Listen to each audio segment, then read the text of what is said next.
Okay. Okay. Welcome to the Brown Spade Podcast Show.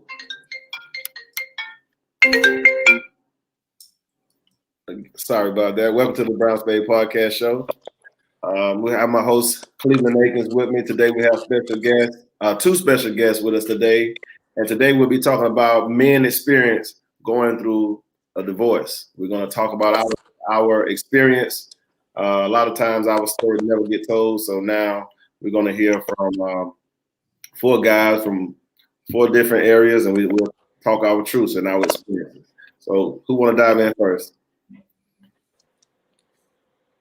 Hello. This y'all show. Look, I'm gonna just say this. I'm gonna say first, thank you guys for having me on the show. All right. I'm sorry, we have TL. I'm sorry, we have TL and we have Terrell Raymond. And whoever, and for the people that are listening, please like, share, and subscribe. Okay. And we have my co-host Cleveland Akins. Yeah. Hey, once again, fellas, thank you for coming. Appreciate you. To talk about this, because it's definitely needed. And yeah, this is what we got. So again, thank you guys for inviting me on the show. I really appreciate it.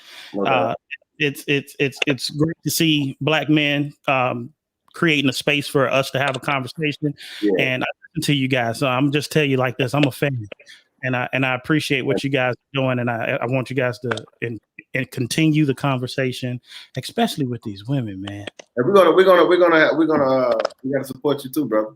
Oh yeah. Oh, absolutely. Yeah. Y'all can catch TL as y'all see in the background.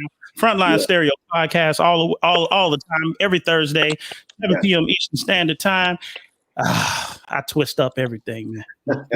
Y'all just join me. We on all streaming platforms, and again, live on Facebook on Thursday. Gotcha. All right, so I'm gonna dive in here first, and I'm gonna start off with just with my experiences, because I was married for 13 years. Got a 19-year-old daughter. Okay. And through the process of marriage, it was some ups and downs. It was some ups and downs. For the most part, I was learning, as I went on, because me growing up, my father wasn't, in my life until later on, but I did have some role models in my grandfather, my uncle, who was married, but no one in the household, to how it looks, how marriage looked and how it's supposed to operate. Right. So for the most part, I was playing it, I got married at 27. Mm-hmm. And the first 3 or 4 years, it was lovely. We was learning each other, trying to develop, the friendship and develop, the household, just steps, steps at a time. And mostly everybody around us was married. Right. We had like 6 or 7 friends, group of friends that was married. Then it just started, dwindling it down to, now we got 3, 2 going through a divorce. And then we had, down to 2, then down to 1, and to where the point was just, just 1. Right. And I think, just speaking from, my point of view and my side, people can grow apart. Yes. And, the best thing for you to do is communicate. And just on my end, I didn't communicate a lot. I communicate, the way I'm sorry, babe. I'm hearing a little popping come from somewhere. I don't know if somebody can. I don't know where it's coming from. Do y'all hear it? Yeah, I do hear it. A little bit. Light. But go ahead, Cleo. I'm sorry. Let me put mine on my mic off to see if it's coming from me. Okay. Go ahead, Cleo. Yeah. So do you still hear it? Nope. Yeah, it's good. It's good. Yeah. So for me, I forgot my train of thought, but I was just basically on, we everything was good, for like I said, for the first 3 or 4 years, communicating and everything, and like I said, all our friends and stuff started, divorcing and having issues and everything. Right. And we tried to work through them for the most part, and we grew apart. We definitely grew apart. Communication as far as, what I should have been doing, my role and everything, it got shaky. Cleve, man, what you talking about, man? I thought we were supposed to be talking about divorce. Hey, you talking about marriage up in here. You can step in at any time. I'm just trying to press fast forward and get your experience when the divorce. Yeah. When push forward 13 years later. There you go. We was to the point where we just couldn't stand to see each other, and I think a lot of that had to do with my job. Because I was driving trucks. I wasn't home as much. Right. And the lifestyle, we want the lifestyle, but we also want, the man to be there. And coming from my household, I didn't have no pension or nothing. My father, anybody left me. It was, so I had to work in order to, to fulfill the lifestyle we had. Gotcha. And so it got to the point where, all I do is work. Come home, work, come home. Same routine. Yeah, same routine. Right. And a lot of times, women, they don't like the same routine. They just don't. They get tired of routine. Yeah. No, they just don't. You know how we are, man. But you know what I love about what you guys do is you bring a candid conversation to the Black community and those who are interested in some of the things that go on. So I just want to say this: we always have to talk differently. One of my friends have always told me when we're having these conversations about what goes on in the Black community, we have to have our conversation. We got to have it different. And this is why I'll interject and jump in a little bit. Black women are the only group that had a higher divorce rate than marriage rate. If we're talking, if we want to go specific stats, there are 31 divorces per 1,000 married women and 17.3 marriages per 1,000 unmarried women. And my question is, what's that about? I know we have the experiences to go along with them and tell you what that's about. I know one of the things that Cleveland has already stated, one of the things that you said, it's a lost reference. We don't know.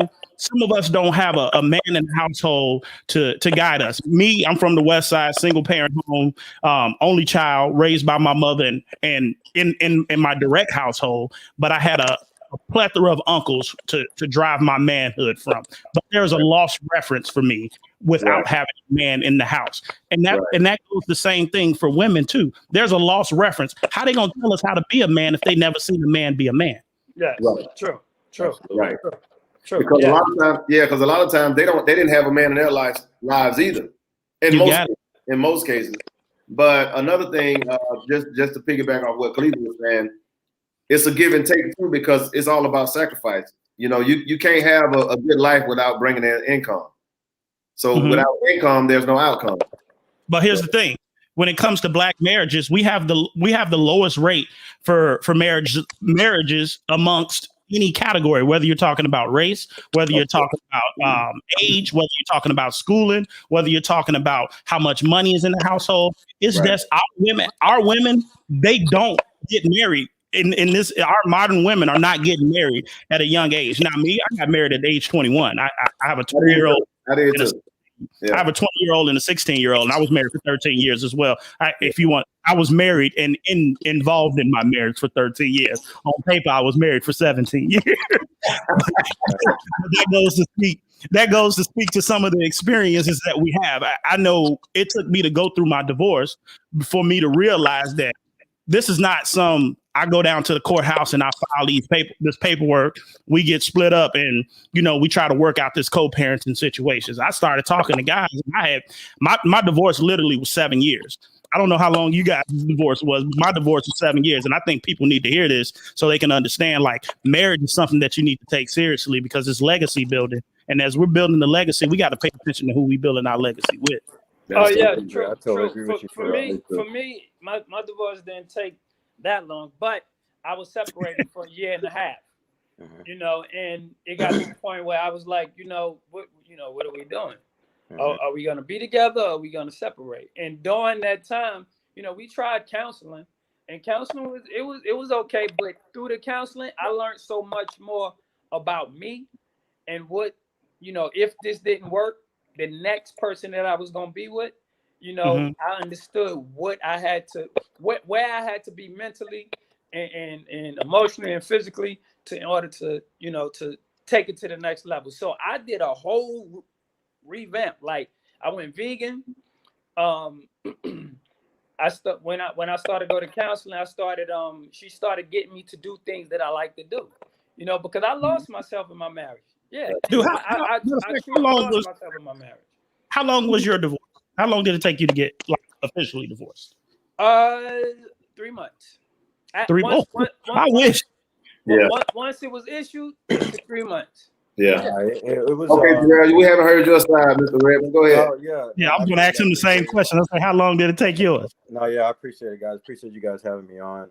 Like you guys said, my name is Terrell, but mine took a few years. I'm from Chicago as well. Came down to Atlanta, and settled in Atlanta, and just pretty much basically end up dating a woman, getting her pregnant. I had never been with someone that already had a child before. So my wife has actually been on my current wife now has been on Daniel's podcast, and she spoke on that. I have 2 daughters. Right. I have one biological daughter that's 18, and I have a daughter that I've been taking care of since she was 3 months old. She's 21 years old now. Right. I divorced their mom in 2014. So it's been about 15. So you filed for divorce? I filed for divorce, yeah. Okay. I did too. Did you, DL? I did too. I did too. Yeah. Y'all think, look, what you tell them, they think it's not common for men to go out and file for divorce. Yeah, Men, 80% of women do file for divorce. Yeah, but honestly, it took a lot. It took a lot to do it because, I had that mindset. When you get married, I was raised by my you in. Once when you in, right. I was raised by my grandparents. I wasn't raised in a single home. So I looked at their lifestyle. I looked at how they took care of me and my siblings, my cousins, and things like that, because we grew up all together. And I looked at how they, was there for us when they didn't even have much. So I'm like, okay, my grandmother told me if I ever had kids, it's your responsibility to take care of your family. Right. So my mindset, I'm like, okay, I got her pregnant. She's, hit me like, I want to get married. I want to get married, not have another baby out of wedlock, and you are a good father figure to my child now. So we really pretty much rushed it. We did counseling one day. I'm not lying to you. It was one day of counseling. Went into the church. He said, "You in love with her? You in love with him? Something like that." Yes. Okay. Y'all ready? Right. It wasn't nothing like the marriage that I'm in now. We did almost a year of counseling before we got married, and we were actually friends for 3+ years. My wife now before we got in a relationship. But that one, the past relationship was based straight off of our the attraction that we had for each other, what was happening on in the bed. It was nothing like us getting to know each other. You can't have longevity in a relationship if you're going to base it off of sex. You just can't. No. I truly feel so. No, that's not true foundation.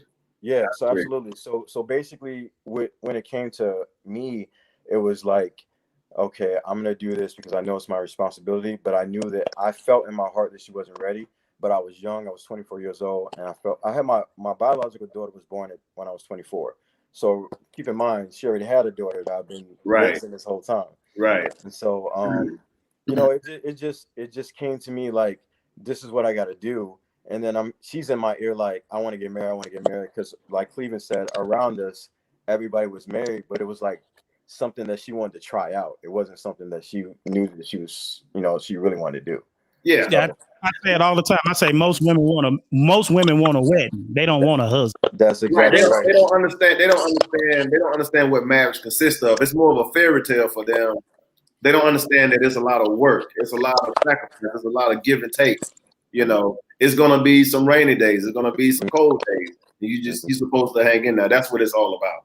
And for the most part, I know Terrell and I know Daniel's story because we grew up. We grew up around each other. So we was there really, pushing each other, motivating each other, stay married. Even though we know we was going through some things, we was like, we was not trying to get a divorce, but on my end, you know, my ex-wife, she was my wife at the time, you know, she left me. So it's like it forced my hand.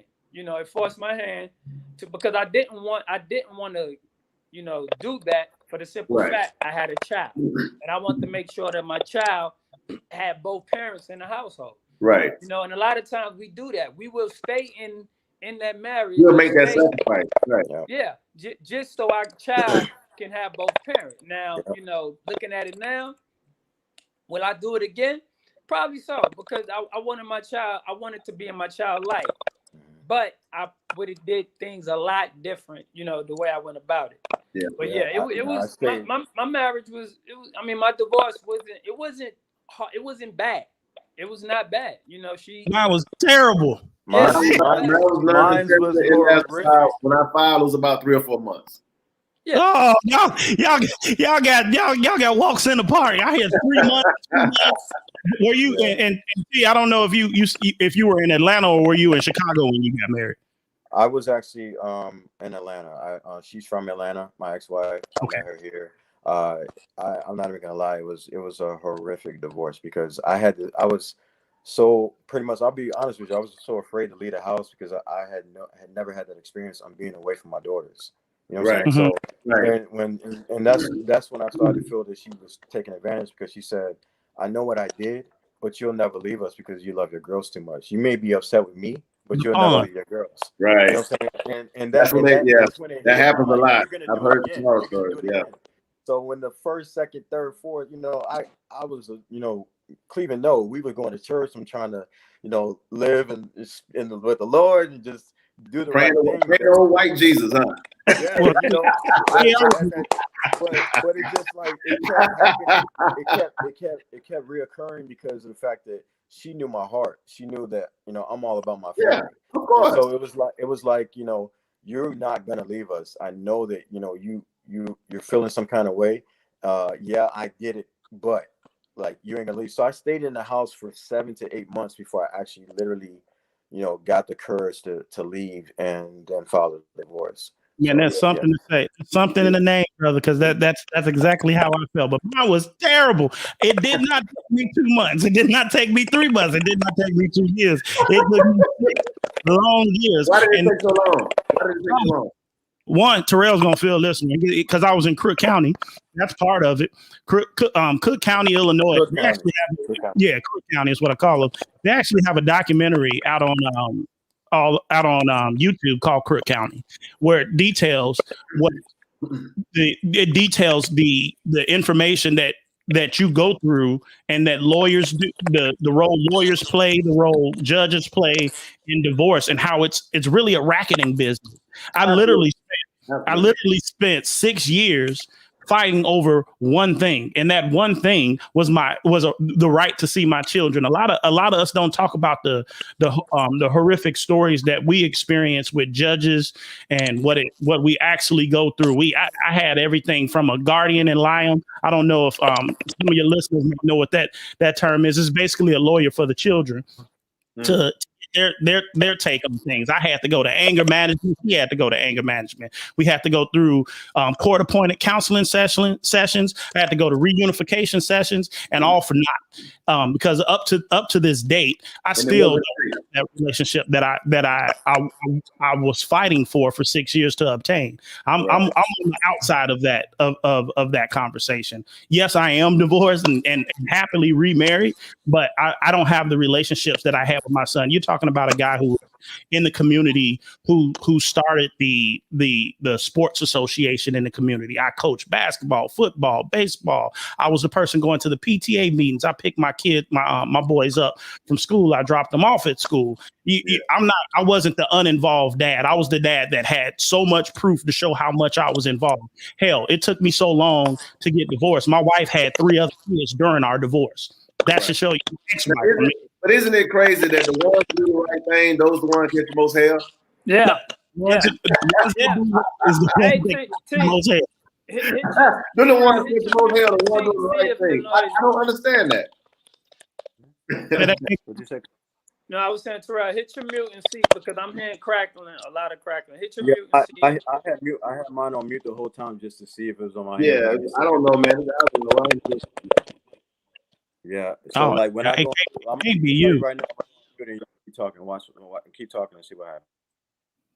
So yeah, I literally caught a plethora of hell to still show up on the side where I didn't end up having that relationship that I was looking to obtain with my boys. I mean, I have my I got a 20-year-old and a 60-year-old now. And my hope is that, hey, down the line, they'll get it. But another thing that we don't talk about is the response that women have to women who are actually going through this. The thing that I've always stated while I was going through my divorce was that we have conversations with each other. Just like you guys said, we was going through our divorce. We was saying, work on it. We was going to church. We was doing this. We saying, make sure you stay there for your kids. We have those conversations, but then we'll have females who sit around each other. Girl, he's not this. Girl, he's not that. Do this divorce. And most of the time they're single. Most times, and then they're gonna say, "I'm not gonna let him see his kids," and that girl be like, "Girl, that's how you get them." I need women to step up and start advocating. That's my term. I'll call it a dadvocate. I need y'all to start advocating on our behalf, because what we got going on with the exes ain't got nothing to do with what we did with our children. Our children, we can be excellent examples for them. And I take a step back and look at myself now. I thank God for Kevin Samuels, the Kevin Samuels era where he's telling women exactly how it is, so they can keep some of the stats that he put out. Yeah, men unanimously agree that this is the problem. I would fit some of those attributes that they call for a high value man. And if you want a high value guy, then you got to do some things. You got to bring some stuff to the table, and they're not bringing stuff to the table. And shame on all you women that won't tell you, girl, this is not about you and this is not about him and the kids. This is about you and him. You guys figure out a way to split, and then you guys figure out a way to co-parent. I can't tell you what to do, but I've heard so many stories where women sit back on the sideline and be like, yeah, girl. We had a conversation. It's y'all turn. Y'all wanted us to step up and take care of our kids. We stepped up and we had conversation with men who wasn't taking care of our kids. It's women's turn. Yeah, because we do that. I mean, even as far as even in the barbershop, like it's amazing that men, I think women think we sit around and talk about women and girls all the time, but no, we mostly talk about family. We mostly talk about our kids. We mostly talk about our wives. Now we're not gonna go deep into conversation with our relationship, but I have seen women have divorce parties, like or separation parties. I'm like, what in the world is that? I'm gonna tell you what my counselor told, what the therapist told us when we was going. She said, all this time, she said, y'all been sitting here talking. She was like, not once have y'all thought about how does this affect the child? Like, how does this affect the child? Like, all this stuff that's going on, how does this affect the child? Because at the end, that's the one who's gonna suffer. And a lot of parents don't pay attention to that. Because a lot of times they say they love their child. They say they love their child, but when they're going through that, they're not even thinking about their child at that point. It's all about them. About self. But for me, the whole time I was thinking about my child. Because the reason why, because I didn't want to lose my child. I just did not want to. Let me tell you, I even came off the road. I came off the road. My truck, I was making a certain amount of money. I came off the road. And what I did was I said, you know what? I will take less money, because I know in order for me to continue to have my truck, I would have to still be on the road. Right. I took less money just so I could try to spend more time with my child. But it's like the more and more that I tried to, the more and more I was trying to figure it out, the more and more she was getting into doing sports and doing cheerleading. So it got to the point where I was supposed to get it every other weekend, to now, she has practice this week. She has this week. So now it went from me getting every other weekend to now I'm going to her games, and that's the only time I will see her. Because I live on the other side of town. But so I was trying to make sacrifice, but at the same time, still trying to maintain me living. You know, in the system, the way the system is set up, they don't. It's not set up for us. It's men, especially black men. It's definitely up. But see, I went down when I went for the divorce. I literally, was thinking that when I go file for this divorce, go put yourself on child support. I didn't want to wait for her. And that's what I did. I want to put myself on child support. And that's what I did. When I got a divorce, my son was just away from high school, so it was perfect time. Look, I didn't go do that, but it was. Now that y'all brought up child support, here's an interesting story. This is where I go. Women are not trying to be smart or think about the consequences of their children when they're going through divorce. They have a hurt heart. They're vengeful, and they're being vindictive. And I don't hold no stops when I say this because of what I've been through and what I've seen. Right. Speaking of a child support story, we literally came to an agreement in court, and this is a temporary agreement to every detail got worked out, that I would pay you X amount of dollars in child support, X amount of dollars in spousal support, X amount of dollars to help pay the mortgage because we also had a house. Now, this was all summed up into one big dollar amount, of course.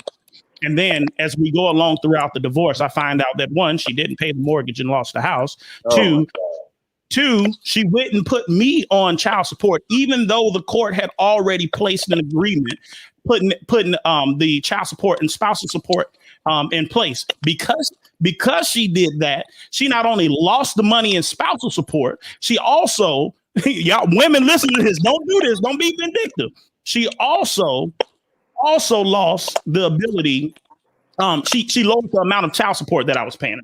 Yeah, and I can relate to that, Terrell, because when I went and put myself on child support, she thought that I was trying to outdo her, and I just immediately had the mindset I want to take care of my kids no matter what. So that's it. I went basically through hell with that because she did 7 different times of child support modifications. We went to court 7 different times. Cleveland knows this is a fact. We went to court 7 different times for her to try to get additional money out of me. And when that wasn't working in the courts, she went to a different child support system, division of child support services, or whatever you want to call them. And then, man, if you want to see me, just call me. Don't drag me in. And then lied and said he owes me. He's on back pay of owing me over $14,000. Now I went through a really bad surgery. I had a 400-pound pallet had fell on me, and I was paralyzed for a little while, and I couldn't get to the courts, right, or get there to defend myself. So by the time I got on the walker and was starting to heal and everything to get down there, the person that was under the case was like, "You're too late. We sent you something in the mail," and they were sending it to the wrong address on purpose, right? So then I said I can prove it because I said I have receipts from when I was back in 18 years old when I didn't even have a woman. I don't never throw one receipt away because I just know IRS and all that stuff, right? Right. I proved it to him. I gave him every money order, every receipt. I did everything I've done for both of the girls now. Remind you. Right. You're paying for your biological and the one you raised. Yeah, I wasn't on papers to pay for for my stepdaughter, but I was still taking care of her because it's not the child's fault that the parents can work out. That's how I looked at it. You know what I'm saying? So I basically was like, okay, how am I behind on rears? Here's everything. When they tallied it up, he said, "You've paid over, but you're still too late. We're gonna have to suspend your license. We're gonna have to suspend your license if you don't pay this amount." So I was pretty much backed in the corner, like I can't get my license suspended. I gotta get to work, and so it almost made me. It immediately made me guilty. So then when that happened, I'm looking at this $14,000 on top of what I've already done, and I had to get a lawyer. I had to do all of these different things, man, to get out of that. But then I still ended up having to pay half because of the fact they just said it's her word and your word. So we're gonna do it this way and take both of your words, and you got to pay half. That's terrible. But see, it's a money game. It's a money game, just like TL said. It's all about numbers, and it's not in our favor, man. It's not in our favor. Again, I'm just thankful that I didn't have to pay. I stood in there till my son graduated, and and when she said she wanted separation, I just gave her the divorce. Has it really ever been in our family? No, think about it. If we go back in history and think about the things, Terrell, you're from Chicago.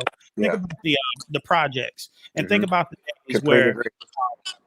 Think about the Cabrini Green days when mothers and families used to stay in those project homes. There was literally policy made.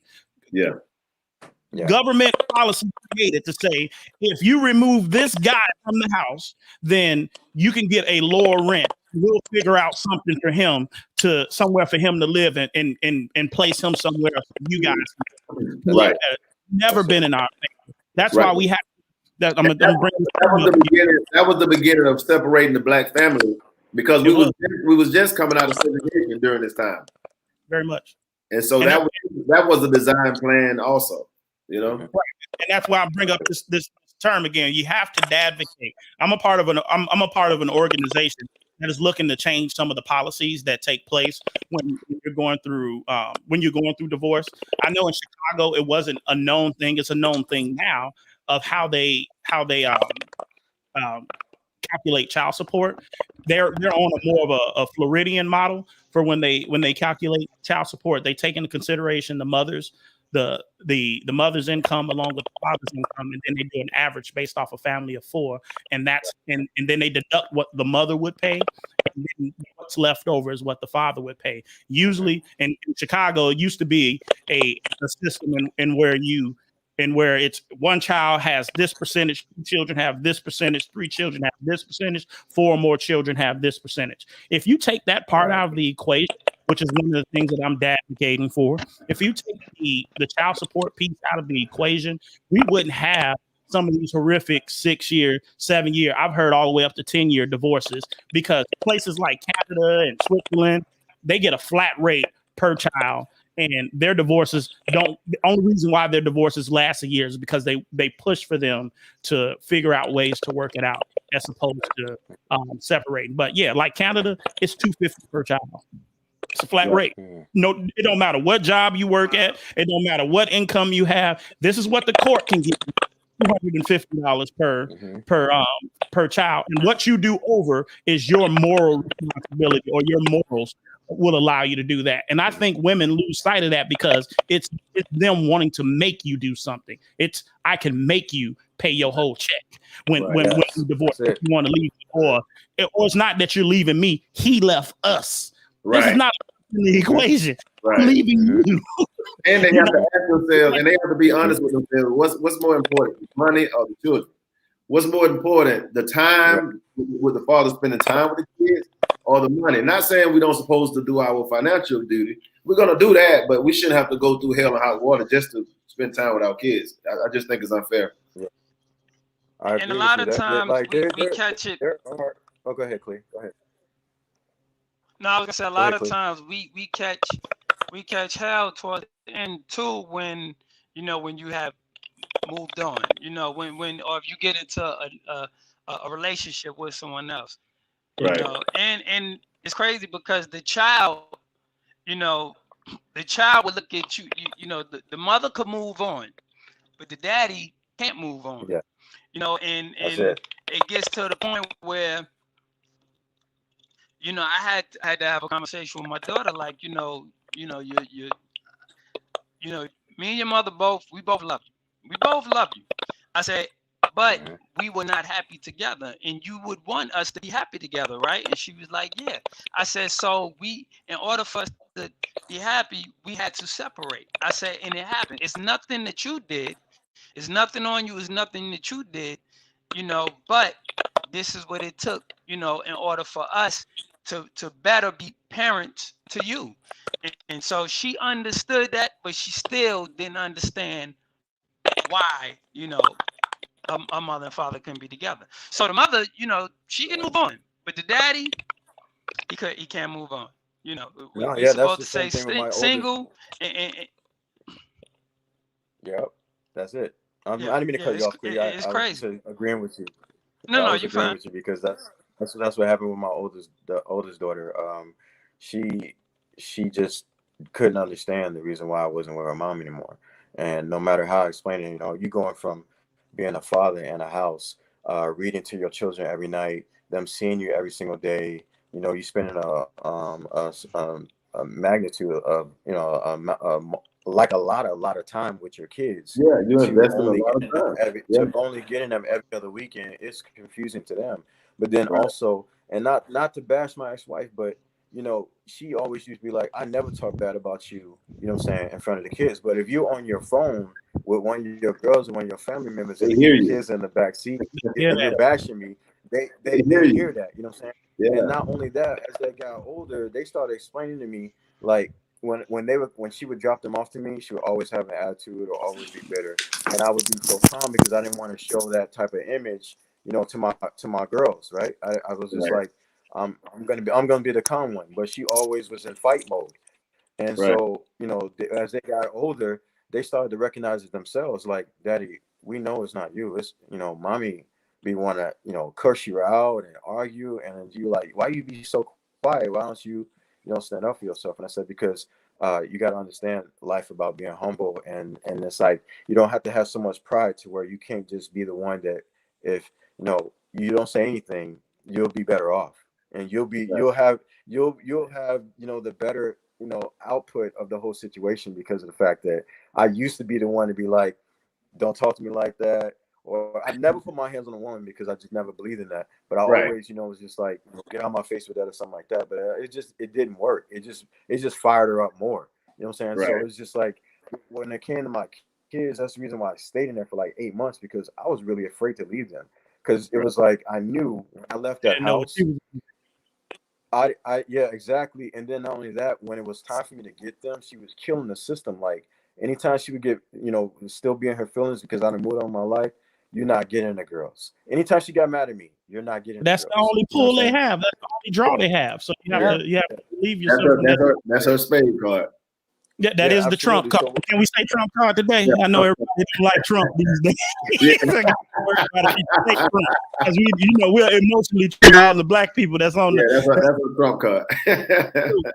When Cleveland brought up one of the things that he heard in council. I'm sorry, T, if I No, you're good. interrupt you. You're good.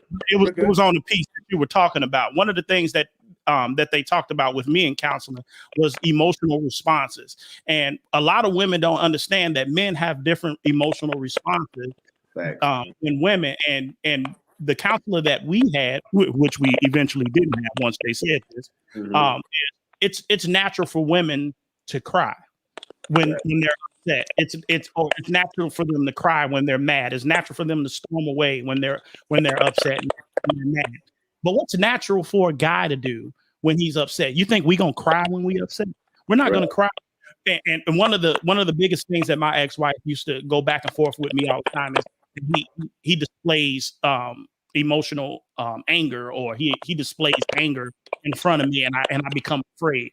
She was just saying that to make them send me through anger management classes, but it's the simple things, when you like this, or when you like this, or you hit a desk, or you just upset, so you like, I can't take it no more. And that was her way of saying I was angry all the time. You were aggressive. You were the aggressor, right?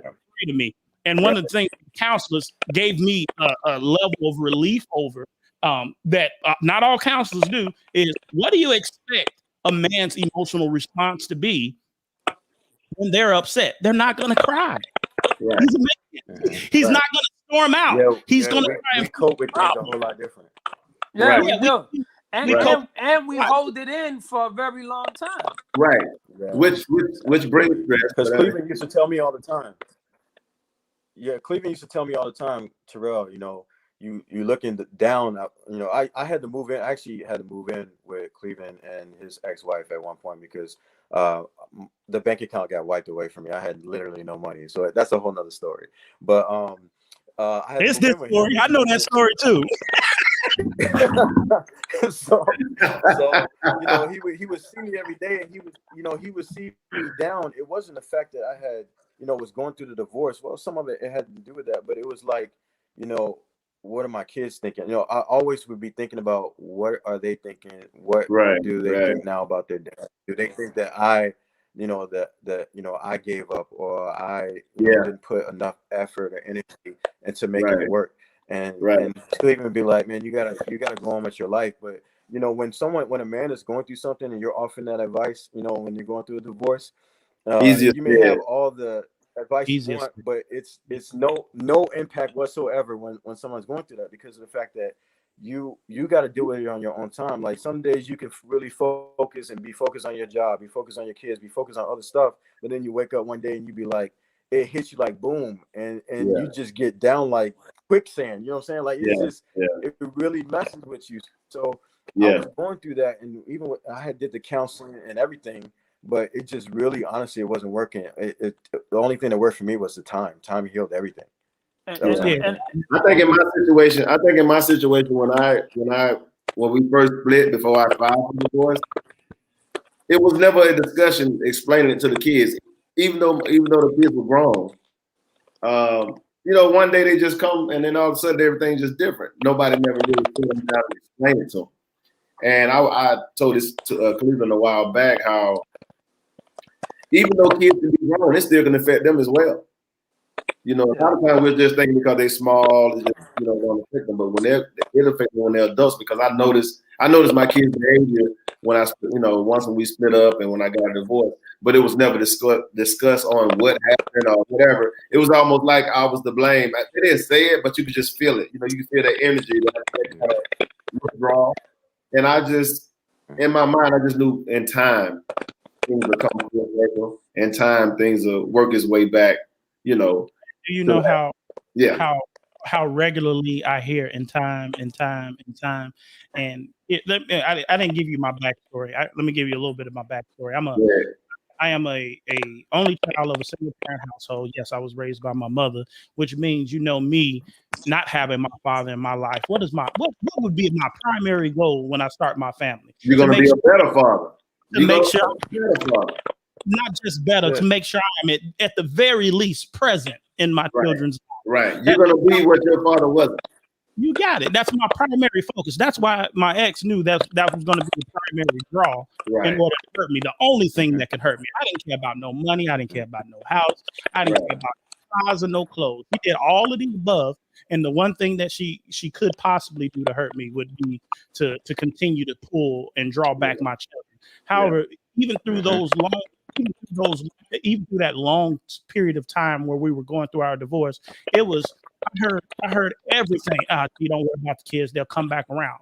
Let me raise my hand and say, hey, I'm one of those guys who are affected by not having their father in their lives. So not only does this have an effect on my children, it also has an effect on me, because my primary goal was to be present for them. And my primary goal was not just have that presence, but to build legacy with them. I mean, like, it's something in the name, and I think as a Black community, we take for granted what the value that's in our name. Whether you believe you're Hotep two-step and you believe in slave names or not, it's something in your name. And all these great companies that you catch people wearing, Polo and Louis Vuitton, Kellogg, these are people's last name, and we can't build that unless women get on board with how we are. Again, I say we do all need to sit on the couch, especially the women. Sit down on the couch. You have a lost reference too. You don't have a reference for what a man is like for you to tell me how to be a man. Sometimes, most of the time. And me, I'm figuring it out too. I've had some references to be a man, but I don't have any references for my father. So everything is a learning experience for me as well. That's also another thing I learned in counseling as well. It's that this is a learning experience for both of us. My wife's father died my wife's father and mother died. Ex-wife died when she was 12. So from 12 to 21, which is when we got married, she didn't have the reference for her father. And you would think some of these same things would be her primary objective, but it's something in how we were raised in our community that says otherwise. I mean, I literally talked about my ex-wife that when we were going through our separation point, she was like, it's no big deal. My mom and my dad split up for like a year. He stayed in the apartment upstairs in the building that we own, and she stayed in the house with us. But for me, that's a big deal. I don't have that reference in my family. Everybody in my family is still married. I got my uncles who I would look to as my primary reference for how to build a family, how to be a man, how to be a father. Married for over 40 years, and then my other uncle had been married for like 20 years, and then my other uncle and my aunt, she was married, she had been married for like 15, 20 years. So references of my marriages that I would model after didn't have that. Oh, it's no big deal. Just go upstairs and get you another apartment and come back and you'll figure it out. No, that was a big deal for me. If you want to speak for me and not work this out, and it's no big deal for you, let me show you what this full big deal doesn't feel like, and have you be missing in a lost reference in your life as well. But you play those games, you play those games with a big woman, see what you get. But like though, TL, you have to. The thing is, in the Black community, it's like, one, they need to value marriage because all the Black women are not being married, so they need to cherish that. And then two, family, man, you have to value family. You do. You know, you have to understand that you are a very unique unit when you get married. And I don't think they look at it like we look at it for the people that are getting married. I'm not talking about the ones that haven't got married. I'm talking about the ones who went on and got married. It's like, it's not taken serious. They're not serious about it, because when you look at other ethnic groups, man, marriage is serious. It is. It's serious. It is. You know, they don't play those type of games like that. They don't play that. You know, right? It's to extend the value of their line. It's to extend their. It's to build equity within your family line, and when we're trying to do that, we Black people playing catch up as is. Right, and every time you get if you get a divorce, it's damn near starting over. Yeah, it is starting over. Economically, emotionally, everything starts back from zero. Yeah. Damn near. Well, I will say this though, that because our topic is men experiencing going through divorce, that time in my life, actually what happened to me, it strengthened me, because I'll be honest with you, I was that guy that was the yes man. Whatever she wanted, I gave to her. We had the 5-bedroom house. Yeah. We had that wasn't me. That was me. The thing that is, was you me. can never. That was not me. No. Yeah, you can never make. You can never make anybody happy that's not happy with themselves. That's what I understood. You know what I'm saying? Namesake. My name, man. I'm telling you. That was me. I definitely was trying to, do everything as far as financially. And I thought being like you said, T, like you want, my father wasn't there. So financially we struggled. So I thought financially being there for my family was good. Even though I wasn't around as much, I thought financially, So I financially was putting in the time and putting the money and that work in. And I thought that was enough. But after going to counseling, I realized like no, I should have said no to something, and I should have said I wanted to be present more than anything, But like I said, I drove trucks. We like you said, we had a 5-bedroom house, so I had to work. Either I was gonna be a good provider, or 1 week, and a good husband the next week, and a good father the next week. Because I was working. I had to be able to provide for the life that we was living, and at the same time. Go ahead, I'm listening. Okay, T said something that triggered something. I say you said something that triggered something for me. Let me tell you something about Facebook quotes when you're going through a divorce. That sometimes they will get on you. I read this one quote on Facebook that said, "You'll never be enough for the wrong person." And that day, when you talking about being a yes man, and no matter what you did, no matter what you do, it's never enough for that person. Let me tell you the type of yes man I was, dude. And I literally had to explain this to my counselor as we went through counseling. There was this overwhelming feeling that I was angry or violent, and she was scared of me every time we would have a conversation, or every time we would have a debate or disagreement. And one of the things that they said, sometimes think of your spouse like a child. You're really big and they're really small. So if you're over them and you're even whether you're upset or not, it seems very impactful because you're bigger than them and your voice is deeper. And your voice is deeper and so on. Yeah. I went through the length of trying to recall that conversation in my head. And whenever we had a debate, I literally sat on the floor to make sure she was over me and made sure my voice was way lighter than hers. That's the type of yes man that I went through. Damn. Trying to save my man. I literally, whenever there was a debate, I stopped, I sat down. If she was sitting on the bed, I sat on the floor to make sure she would always be in a more dominant position than me. Goodness.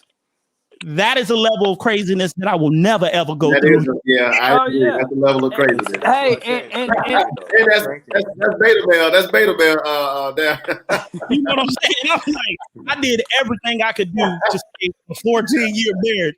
But again, going back to you'll never get enough for the wrong person. It did. It absolutely did. And for me, it was the issue. One of the issues was trust. And listen, right. Anybody that knows me, and I'm talking about that's been family, I'm talking about for the past 15, 20 years, they know the type of man I am. They know family and trust was one thing that I took seriously. I mean, I took it seriously. I 13 years of being married, never stepped out, never cheated. I had female friends. I grew up in Atlanta, Georgia. But anybody and everybody that know me, they know that my daughter and at the time my wife was the most two important things to me. Right. You know, you could go on my Facebook page and see that was the most important thing to me. Mm-hmm. But trust. And I remember my grandmother, my mother's mother told me, she was like, no matter what you do, if a person don't trust you, they don't trust you. She said, I don't care what you do. She said, I don't care if they accuse you of something and you can show and prove. Right. If you got it was always, something. But a lot of times in relationships, when people are always accusing you of something, that's their guilt because of they doing something. Yeah, to justify things that happen. To justify things that's going on with them. Absolutely. But that was one of the biggest things. And my last marriage was trust. And it was to the point where I was like, I cut a lot of people off. Yeah. I had to tell people, listen, I can't. Yeah. And y'all talking about sitting, yes man, no man. I just cut a lot of people off. And then it got to the point where people was like, damn, you ain't even the same person. Like, man, he acting funny. He ain't even the same person. Right. But people that knew me, they know the type of man I was. And I never ever, feel bad on the type of person I was, because I had a lot of friends. Still to this day, I still got a lot of friends, female and male. Right. Because that's just me. That's the way I grew up. I grew up with family and friends of all sex, whatever. But at the same time, it's not to the point which will be another podcast. I didn't hang around, a lot of single people. I just didn't.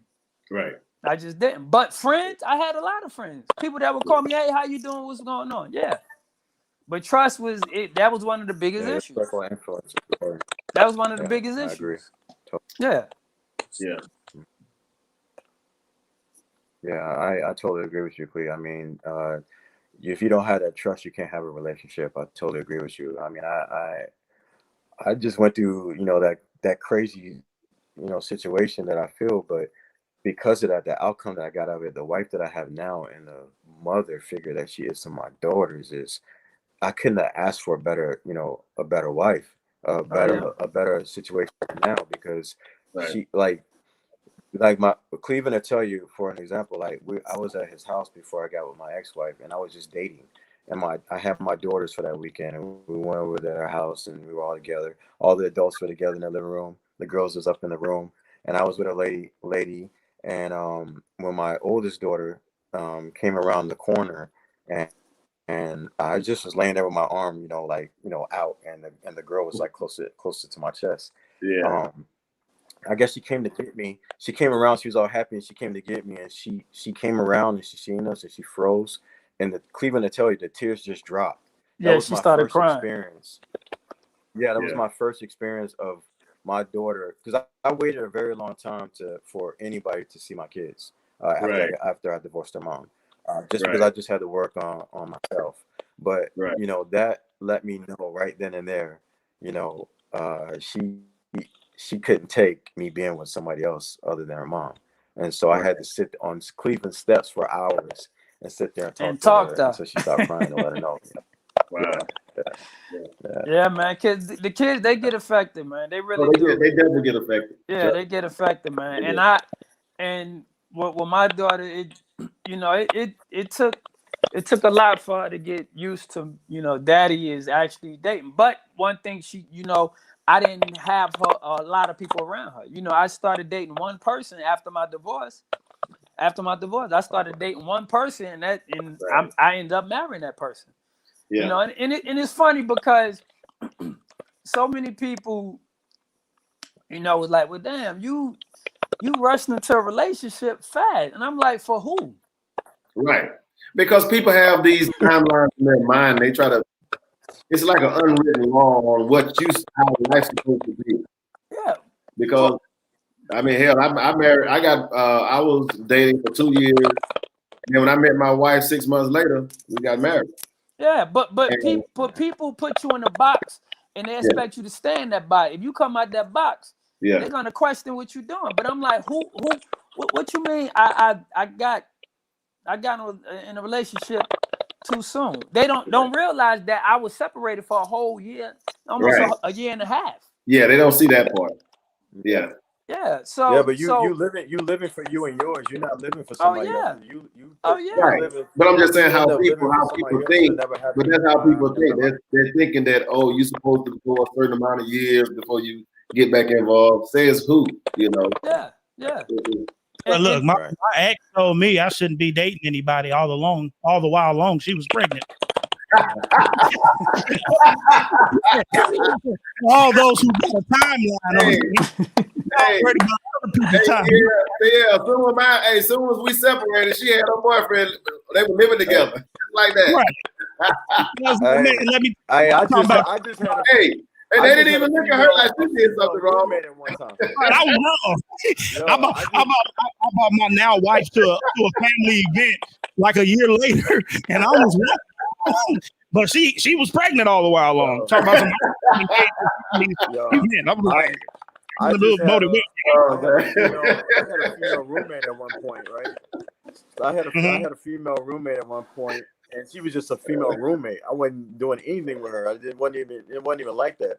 My ex-wife came banging on the door and wanted to fight everybody that was in the house, because it was just the fact that I was with someone else. But the guy that she had an affair with me, but she was still with this guy and having this guy around our kids. And that's the thing I wanted to say. Like, that's the thing I wanted to say. Like, when my kids, they seen a total of 2 people since I've divorced their mom. My wife that I'm with now, and then the situation that I had at Cleveland's house. Right. I'm not talking bad and putting her down, but they've seen their mom with 10 plus people since our divorce. Well, I've seen it myself. The facts are the facts. Yeah. They look. You're not putting her down. You just speaking your truth, brother. What did Kevin Sam? You said you're looking for a high valued man. That's what they do. Didn't know they had one with Yeah. It's crazy. I always install into my girls. Look, your body's a temple. Don't live, the lifestyle of what you see somebody else living, no matter if it's your mom, your grandma, whoever it is, because your life is your life. Your body's a temple. Not everybody is gonna be able, look at your body as luxury. And I used to take them to dealerships like Lamborghini dealerships and Mercedes dealerships and say, not everybody can have this vehicle.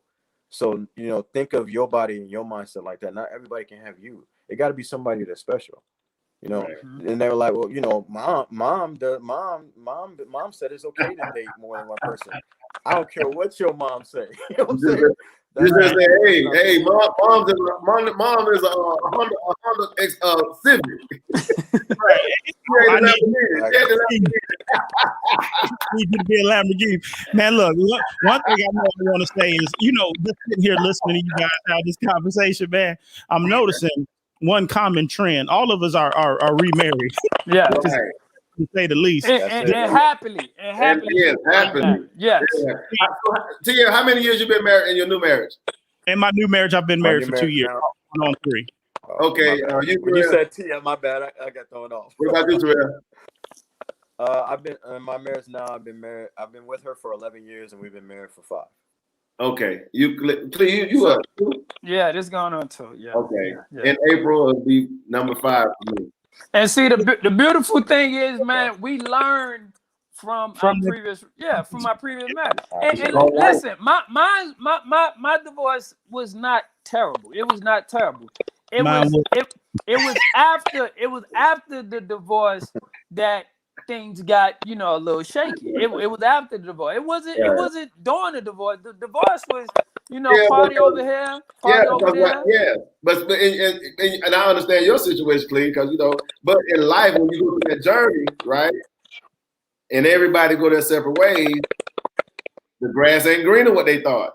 And then here you are, you find somebody and you back connected to happiness. And you're a new couple, and y'all booed up, and everything going good. So what you thought ain't what it turned out to be. And that's what I was gonna say. Don't be afraid to love again, fellas. Everybody. Oh no, absolutely not. Yeah. Most men don't. Most men we don't. We be like you would never hear. I put it like this: most men you would never hear them say, "I don't need a man. I mean a woman." You would never hear them say that. But what you will hear them say, "I don't need that woman." Right. Well, you do have some men that's been hurt so bad where they're scared and stuff like that. You do have that as well on the men's side as well. But we never fix our mouth to say we don't need a woman. A man will never say that. That's why counseling is important. What the thing with counseling is, it's like maintenance. It's like maintenance. Therapy is maintenance. Like your car, you could drive your car, keep driving it. Don't change the oil or whatever, but you're gonna have to do some type of maintenance to your car. You're gonna have to do something to it, and that's how I look at therapy for me. It was so helpful from the therapist that I went to during my divorce.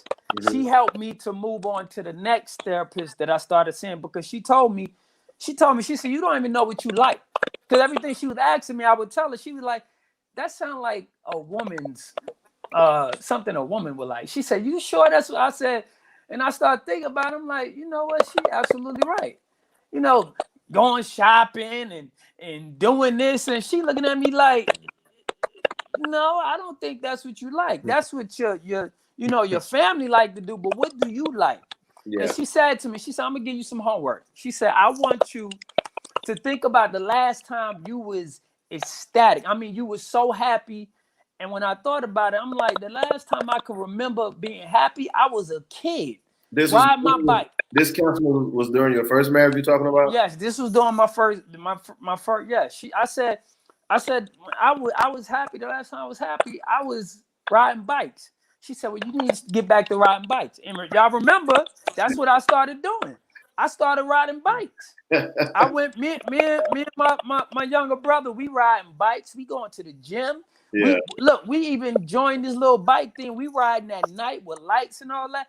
I started enjoying myself. I started becoming a kid again because that's the last time I remember just being happy, not having no problems, no bills, no nothing. Right. And I just started doing that. And then I started meditating. And the more and more I was doing that, the more and more I became vegan. I just started doing a lot of things that just changed. So I would not have a lot of things that you wanted to do. Yeah, so I would not have to hold on to all that stuff that was going on, because still to this day, I mean, I appreciate what I learned from my previous marriage because it helped me to get to this one. Where You know what I'm saying? Oh, yes, man. And I agree. not too many people can marry their best friend. And I feel like I truly married my best friend. That's a good I thing. mean, I truly do. Yeah. I agree with you. I totally agree. Because if you like my old marriage, like we didn't have a game plan. We didn't have no action put in place. We were just doing what we were doing, and then it made me learn that vision without action is just a daydream. If you just visualizing what you want to do and have no action behind it, you're setting yourself up for failure. But my wife now, I know she's gonna hear this podcast, so I said 5 years, but November just passed, so we're on 6 years of marriage. But my wife now, we have a game plan. Correct yourself. I've been correct. Yeah. No, exactly. I love you. I ain't dumb. But Hey, she can't wait for the play. right. We have a game plan, and we talk about things and we communicate. And when even if we have a disagreement or something, we talk to each other like I'm talking to y'all. My last marriage, all we did was try to talk over each other. Both of us wanted to be the alpha. Nobody wanted to be slow. Nobody wanted to be slow to speak and quick to listen in that relationship. But now I have that. And for me, in my previous, I did not speak, and that was a problem because I didn't want to argue. One thing about me, I don't like to argue. So you say what you say, I say, and hell, we just disagree. I don't like to argue, but I damn sure get my point across. But look, I didn't, and I will say on my part that was a problem. That definitely was a problem because I didn't. If I was upset, I wouldn't even voice it. I'd be like, let me ask. I want y'all to answer this question here. So, looking back at your previous marriage, what were your flaws in your previous marriage that you no longer you learn from that and you don't do that anymore? My biggest thing was communicating. I did not. I didn't because I felt like as a man, what I said was, and hey, you either like it or you didn't, and I did not communicate. Right. So that was definitely a flaw that I had. I did not communicate. I didn't. What's yours, Terrell? My biggest flaw was not having the courage and the mindset, the mentality to say no. I was always saying yes. I learned now that it's okay to say no instead of saying yes, going on these extravagant vacations and then coming back and not having money to pay for your bills. I learned from that. Yeah. And now my wife, she may ask to do something and I may say, not right now, because there's one stream of income coming in right now. I'm the breadwinner. And I'm fine with that because of the fact that she's at home with our son doing digital learning to keep him safe with this whole COVID situation. Right. So I'm okay with that. But what I like about my marriage now is that she communicates and asks, is this okay? Can we do this? And we shut, like I said, we have a strategy, we have a game plan. Before she was like, I'm gonna if I see it in the account, I'm gonna spend it. So I learned to say no. Now that was my biggest flaw. I always was like, yeah, it's fine, babe, go ahead. And stressed out later. Yeah. What about you, TL? I definitely say overall maturity, because we grew apart. I got married at a young age, and you don't know what you don't want. You don't know what you want in a partner when you're that young. You just know you want to do the right things. You want to build a family. You want to be loved and love someone. But the biggest thing I think I might have learned would be there's more impact in what's not said than what is said. I mean, I was raised by women. Man, look, I lived in the house with my single mother, my aunt, and my grandmother, and the women argue with women. So guess what I learned? I learned to argue with women. So that's one thing that I learned. Yeah, I'm a man. There's more impact in what I don't in things left unsaid than there are in trying to argue with the female. And my situation is similar to yours. I was very young and immature. Got into the relationship. Had two stepbrothers coming into a relationship, and then I was 18 then and got married at 21. So a lot of that came with immaturity. When we did get to the point of arguing, always trying to prove my point, want to win the argument versus just like you say, just fall back and some things are just you don't have to entertain. But I was just young, and again, we don't have that guidance. I lost my father when I was 6, and I was just doing the best I thought I could do at the time. I didn't, but it wasn't like it was like dangerous or anything like that. It was just like when we got to the argument, I felt like I always wanted to win the argument, and I realized as time went on, I don't need to win. You don't have to entertain everything that come across the plate. It's just not working. That's it, Steve. It's just not working. And it's crazy because I promise you, we probably argued maybe once or twice. And the counselor was like, "That's not healthy." She said, "That's not healthy." She said, "Y'all, you mean y'all never?" I said, "Well, I hear what she's saying. I listen, and I just keep moving on." But that was me not wanting to communicate. My marriage now, she make sure. Look, we gonna talk. We gonna communicate. She gonna be in my face. She gonna we gonna talk. Yeah, we gonna talk. We gonna communicate. And I can appreciate I love seeing you guys together. I can appreciate how your marriage has moved forward, and you have a wife. I think I have the same thing. We have wives that allow us to lead. Yeah. Oh yeah. Have a wife that allow y'all to, I didn't hear you. Allow you to what? They allow us to lead. Gotcha. I don't have this level of pushback that I had at a younger age, and that's what I meant by maturity. I'm figuring it out. And, I'm 25, and I think I'm making the most money in the world. I didn't reach the $50,000 plateau. That's how young I was. I said, baby, if I make $50,000 a year, you ain't never got to work again. And I didn't know no better. At 25, 22. At 22, I had 2 kids, a house, and I was married. And I thought I was, I was flexing. I thought that was flex. And at that time, it was the flex. But I wasn't allowed to truly lead. It was the house that I had to get her because that's where she wanted to live. That's the one that she wanted. Even though this was none of her idea, none of her plan, that's the one she wanted, so I got it. The house, the place where you wanted to live, so we lived there. These are schools that your kids want to go to, not our kids, your kids. This is where they have to go. And participate in this, I'm going to do that anyway. But this is what I had to do because this is what they say, happy wife, happy life. And my thing is happy spouse, happy house, because I got to be happy. Damn right. Yeah. Right. Yeah. True. Yeah. Yeah, man. It's amazing how we all, have basically, and I know there's a lot of men out there who got the exact same stories. I mean, I put it like this. It was. Right now, I say 70% of the guys who I hang around are remarried. Yeah. That I talk to are remarried. And isn't that interesting that when you were married, your first marriage, most of the people that you hung around were married and in their first marriage. Mm-hmm. And now that you're remarried, the guys that you hang around have been divorced. I don't know if it's just age that's coming with, but now you're around guys who've been remarried or going through divorce and divorce. You're not alone, guys. If you're going through this stuff, open up to somebody and have that conversation because it really took for me to truly open up to somebody who had.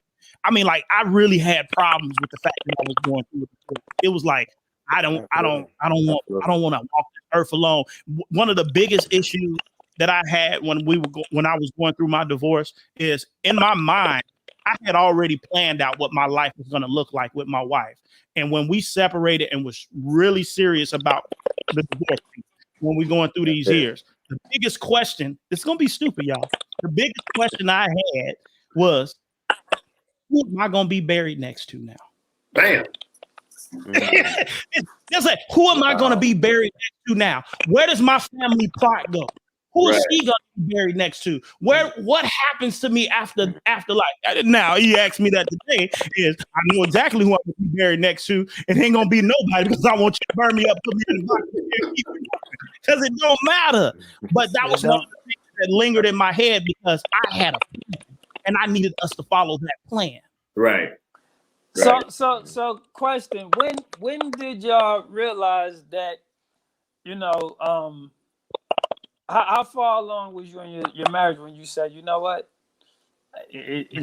I'm done. I can't do it no more. For me, it was, go ahead. We already had like a series of problems throughout the year, and I endured. I mean, I endured a lot of hurt or whatever, and I'm quite sure I brought some pain as well. Let me say that also.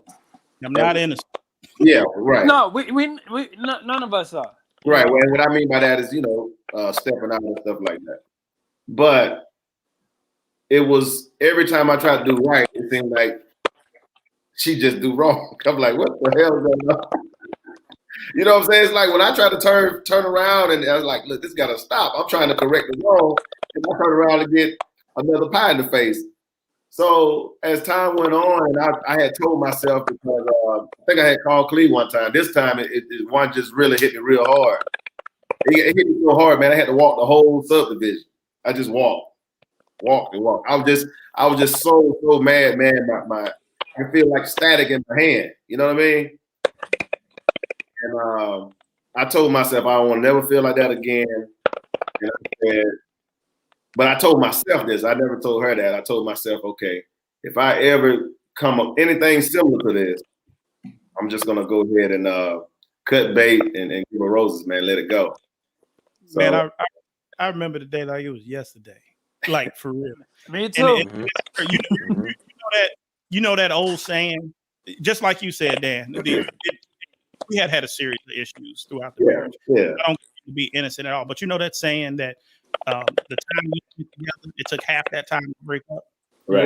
Yeah. Mm-hmm. It probably took half that time. But if you ask me about the day, I finally said I can't do this anymore, and I needed to walk out of the house and leave. It was because, again, this is going to sound stupid.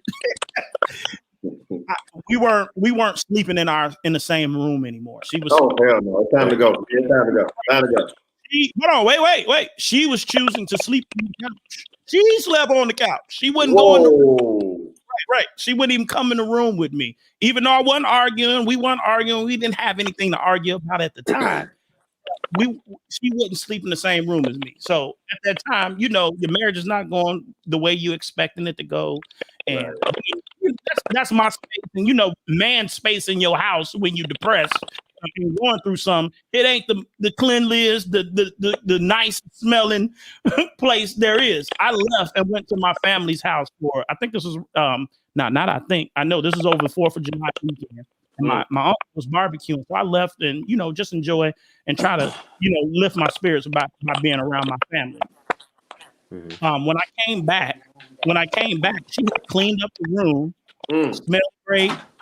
Everything was amazing. You're going to have to get off the phone soon. Everything smelled amazing. And I was like, okay, maybe this is going to be the turnaround. I was just about to pack it in, and maybe this is about to be the turnaround. Well, she didn't want me to stay in the room anymore. She had cleaned it up for herself, and she now wanted to sleep in the bedroom and not on the couch. I was like, I'm not arguing with you. I don't have a problem. Well, here's what she got upset, and she said, I'm just going to go sleep in the basement. She did. Which, anyway, she retreated to the basement, upset because I wouldn't yield to I want to sleep in the bed. I got to get up and go to work in the morning. You don't. Because that's what our situation was. And the straw that broke the camel's back is when I came back from work the next day, the old sheet, the old setup, everything, how I left it before she cleaned it, she replaced it that way. And if you have that much energy to place into resetting something because you didn't have your way, then this is something that we no longer need to entertain. And that's the straw that broke the camel's back. I told you it's gonna sound stupid, but women do stuff like this, man. Well, for me, go ahead. No, go ahead. You're good. Go ahead. Put the dirty sheets back on.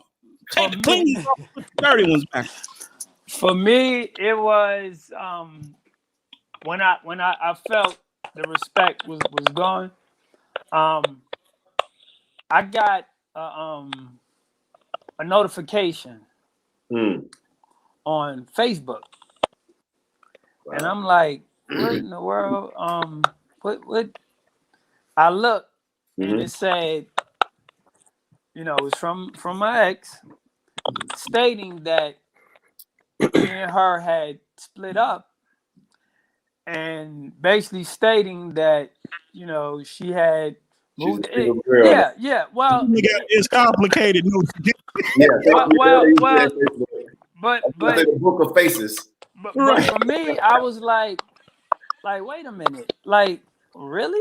I mean, I just couldn't believe it. I couldn't believe that this is what I was saying. And then I'm getting calls from different people. Phone you blowing know, up. Yeah. You okay? And I'm like, wow. I'm like, yeah. I'm like, listen, if that's the way, you know, she wants to express, you know, her moving on, that's fine. But it was that. And then, you know, the week before, you know, we did our anniversary thing and went on a, you know, helicopter ride and all that. And then that Tuesday, you know, boom, she had moved out. So for me, it was all in that week. Like boop, boop, boop, boop. It was like, yeah, so it was already planned. She just played poker face with you, basically. Which she was giving me hints that, you know, that it was going it was going that way anyway. But you know, I was trying my best to make it, you know, maybe thinking that's not how it was gonna go down. It wasn't gonna happen like that. But that's the hot seat, man. How I get put in the hot seat? Oh, okay, there we go. I was like, how I get put. I think that was Terrell's sister, the one with the little crackling. Because when he left, super clear. When you left, it was clear. Yeah, when I left, it was clear. Yeah. I don't know why it's doing that, man. It's all good. We long as we can hear each other, we good. Yeah, no pun intended. We good. No pun intended on the conversation. When we left, it was we out here trying to help. Hey, trust me, this video gonna help some guys and help some girls too. You know, who listen to some women who listening to it. You know, they need to hear real conversation.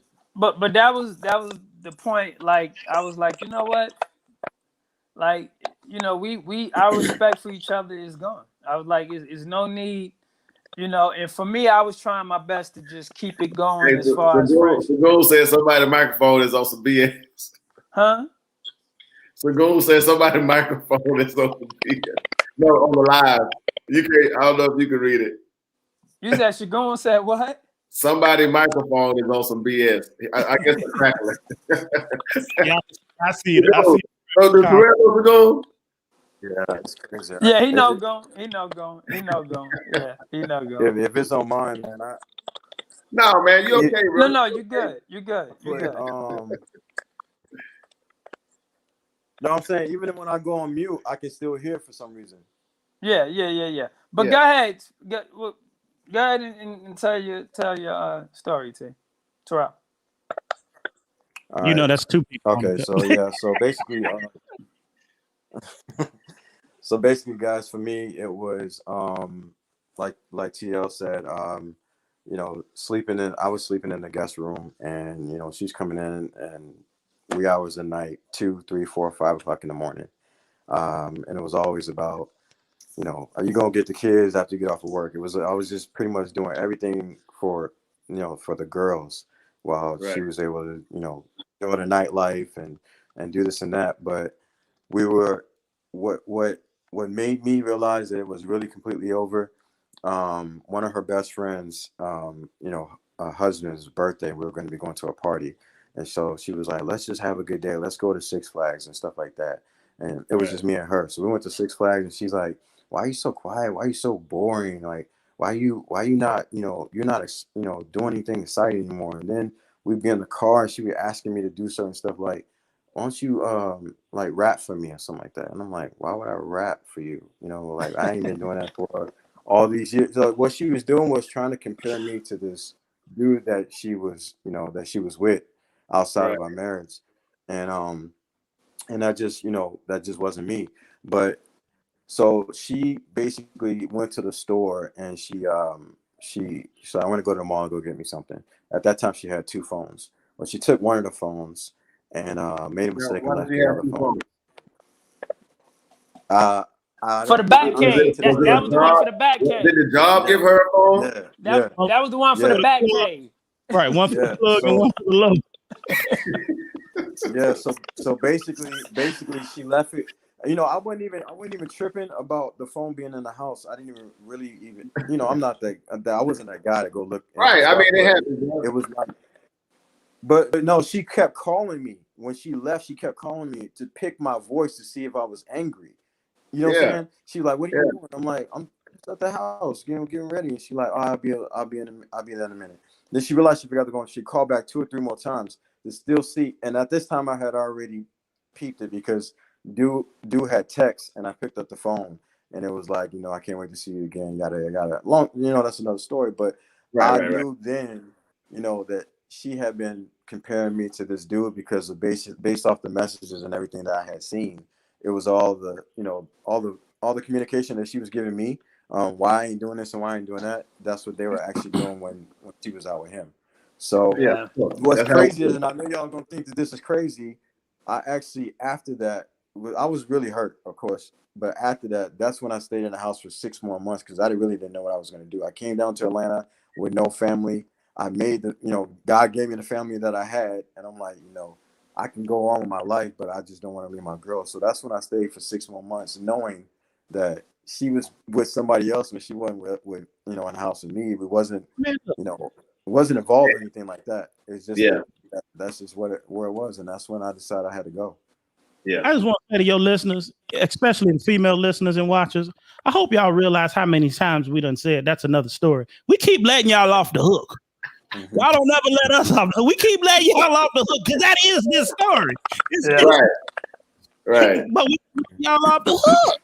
Right. And for the most part, we I mean, you can see we've healed from all of this. We've all moved on. So don't think we bitter.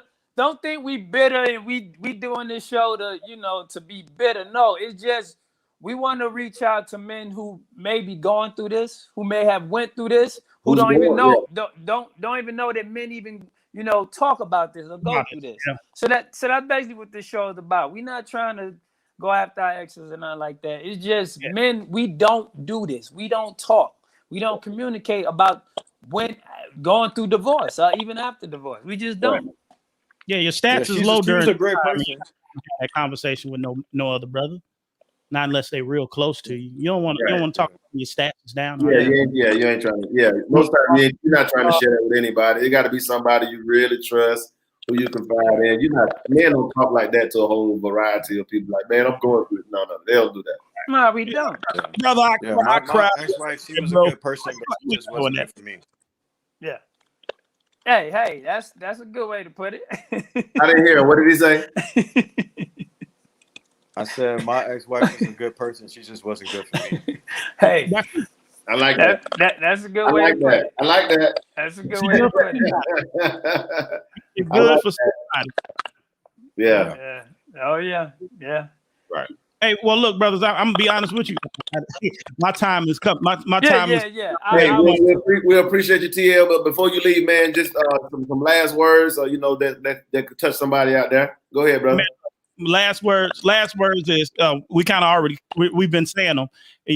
Fellas, you're not alone. Definitely reach out to somebody and talk because you're not alone. And yes, we have experiences of 2 months, 3 months, 2 years, 6 years, 15 years. I know a guy who went through a 15-year divorce. Yeah, it sounds nuts. Right. It's real out there. So you're not alone. And to the female listeners and watching us out there, this is why I say advocate a little bit. Stop letting your girl talk reckless and talk crazy, and remind them that what is going on in your separation is between you and that spouse or that soon to be ex-spouse, and not you and the children. When we leave, I'm not leaving y'all, I'm leaving you. And it's specific reasons behind that. And then y'all come out there and go on Instagram and follow your boy on Frontline SPC. There you go. Frontline Stereo Podcast. I'm about to follow you. I am going to have these guys out. I'm on Google Podcasts. I'm on Apple. I'm on Spotify. I'm on Audible. Y'all go check out the show. I talk a little bit more political, and I talk about how policies affect what we do in our day-to-day life. But it is culture centered and culture centered for the Black community. my conversation. I'm gonna have these guys on my show, and we're gonna You talk. you definitely got my support, brother. I'm about to link up with you on. You say you're on Instagram, right? I'm on Instagram, Facebook, all of the above. Any Frontline Stereo podcast. Don't forget the Stereo podcast, because even though we live, it's still a stereo podcast. There you go. There you go. What you got, brother Terrell? Basically, I just want to say, fellas, if you're going through a divorce, get some, advice from good circle of influence that resonate with you. Use that advice on a day-to-day basis if it helps. I just say use it, man, and let time, progress and go through the process. I don't condone a man and a woman getting a divorce, but if the situation is just nasty and it just can't work, everybody's not meant to be with each other. So right. I say fellas, just keep your head up. Don't allow it to take the joy over your day, because that's what I used to do. I used to allow it to really mess me up and keep me down.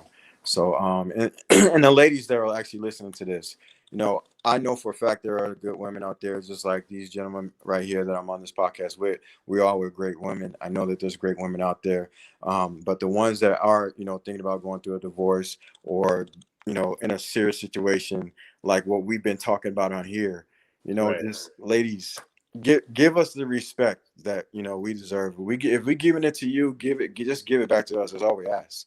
Yeah. And that's pretty much what I would say. Yeah, for me, just like piggybacking on what these guys said, counseling is definitely important. If you're to the point where you don't know if you want, if this is gonna work, at least go to counseling. Go to counseling, and I promise you that will tell you whether you want to stay or whether you don't want to stay. Because the person that you talking to, they don't got no dog in the fight, so they the mediator. They just in between. They really there to really get y'all to communicate, and that's basically what it comes down to. And if you communicate, you may see, you know what, I think this may work. And then you may say, you know what, this may not work. So definitely get counseling. And that's it. That's all I have. Okay. And I'm the last person. So I guess I'm going to say no one goes into a marriage thinking they're going to get a divorce. You go in with the intentions on this is going to last forever. However, throughout the course of the marriage, you have to do your fine tune-ups and things like that, but you have to be open, you have to be honest, and you have to be sincere. But if it's beyond repair, you have to move on, and you're gonna have to make the decision on your own. Your friends can't help you. You're gonna have to make that decision on your own and be able to live with it. As men, that's what we have to do.